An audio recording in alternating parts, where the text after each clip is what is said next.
Chers amis, bonsoir, tranquillement, une petite vidéo pour encore expliquer une cause méconnue de la tachycardie, des palpitations, les gens qui ressentent leur cœur battre d'une façon amplifiée.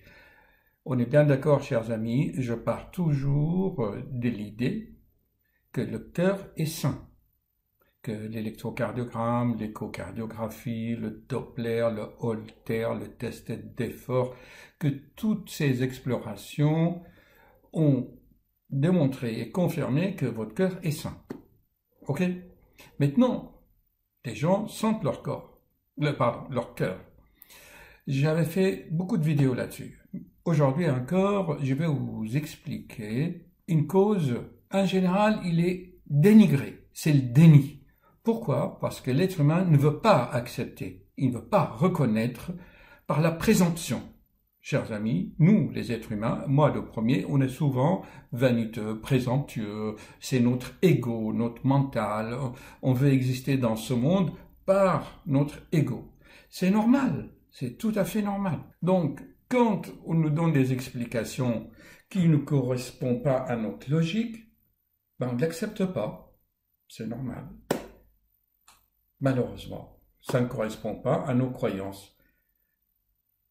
Einstein a dit, on ne peut jamais changer la croyance de quelqu'un, sa façon de voir,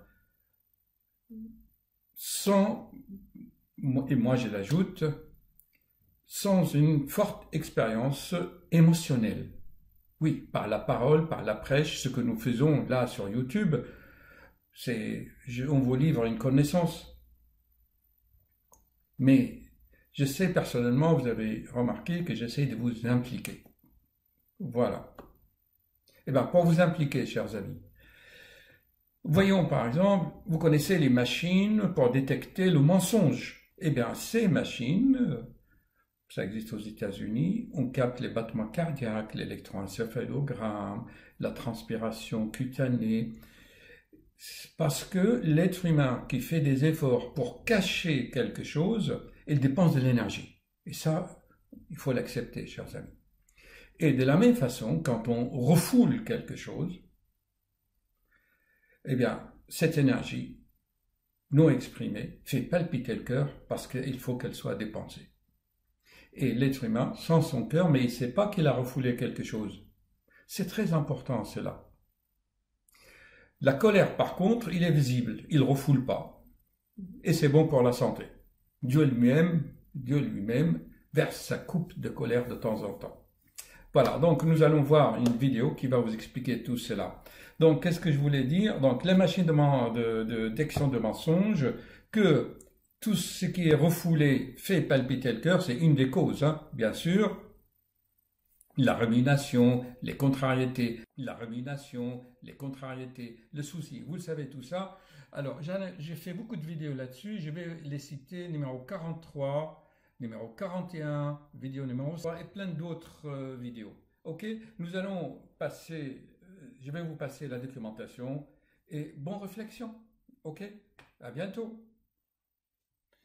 Alors, voilà, chers amis, pour vous résumer cet article de 2-3 minutes, je vous le dis en quelques mots, c'est que si on garde des émotions négatives, ils vont générer des hormones de stress, l'adrénaline, la cortisone, et tout cela vont produire des maladies, le diabète, baisse de l'immunité, l'hypertension artérielle, les palpitations. Donc, ne pas garder les émotions négatives. Si vous avez des contrariétés, il vaut mieux en parler à un ami, à un confident, ne pas les garder. Vous savez, dans certains pays, on dit tu ne dois jamais dormir avec de la colère. C'est pas bon pour la santé. Et vous avez entendu aussi des expressions oh là là, celui au travail, il me gonfle. Voyez? Ou j'en ai plein le dos, plein la tête. J'ai vu cette patiente qui m'a inspiré la vidéo, à savoir que chaque fois qu'elle rentrait du travail, elle avait le ventre ballonné, gonflé. Ok?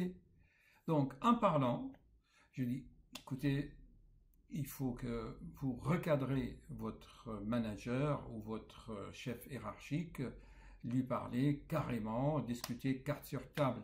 Si vous gardez tout pour vous, eh bien voilà. Donc,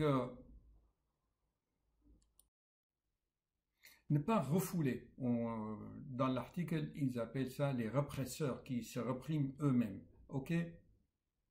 Travaillons dans de bonne humeur, chers amis. Bien sûr, ceci est valable dans les couples et entre les amis aussi. Ok? Bon, il est tard, je vais vous laisser lire l'article tranquillement. Ok? Et je vous assure, chers amis, cette patiente, une fois qu'on a parlé, qu'on a discuté, qu'elle a dit ce qu'elle avait sur le cœur, je vis sur l'électrocardiogramme, sa fréquence cardiaque a baissé de 120 à 80, bien sûr, avec l'aide de quelques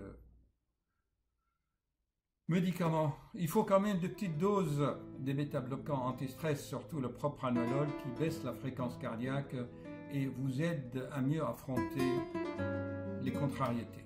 Ok? À bientôt. C'est pas méchant, hein, de petites doses de propranolol. Ça aide. Ça rend plus fort. Je suis pas pour les médicaments, mais dans des situations de conflit extrême, ça aide. Ok?